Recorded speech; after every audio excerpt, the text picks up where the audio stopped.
Ensuite, pour l'émergence de l'intelligence collective, c'est important qu'il y ait une forme de mise en responsabilité, qui permette à chaque individu de comprendre où se situe son pouvoir et ses marges d'action.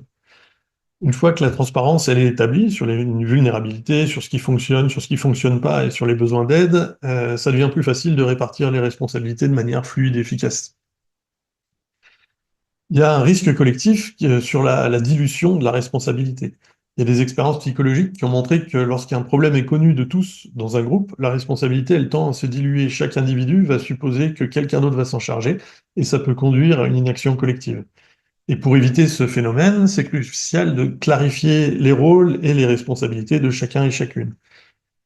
Par exemple, pour les élus, de définir clairement leur mission et les responsabilités qu'ils assument vis-à-vis de la population. Et ça leur permet de communiquer sur leurs limites et d'identifier les domaines où personne n'intervient. Pour les citoyens, en comprenant ce que ça signifie d'être citoyen et les responsabilités associées.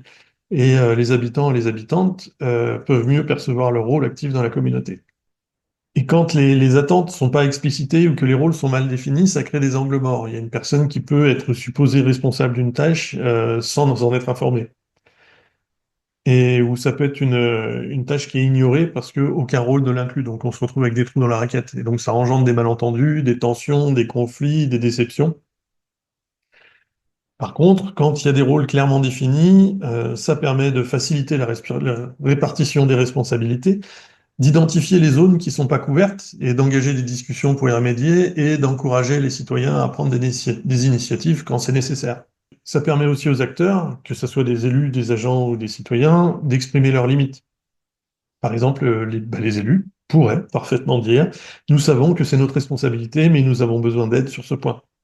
Et les citoyens, ils peuvent aussi comprendre que certaines actions vont dépendre d'eux et s'organiser pour agir. Et en clarifiant les rôles et les attentes, on crée un environnement qui est propice à une mise en action collective où chacun peut contribuer en toute légitimité et transparence.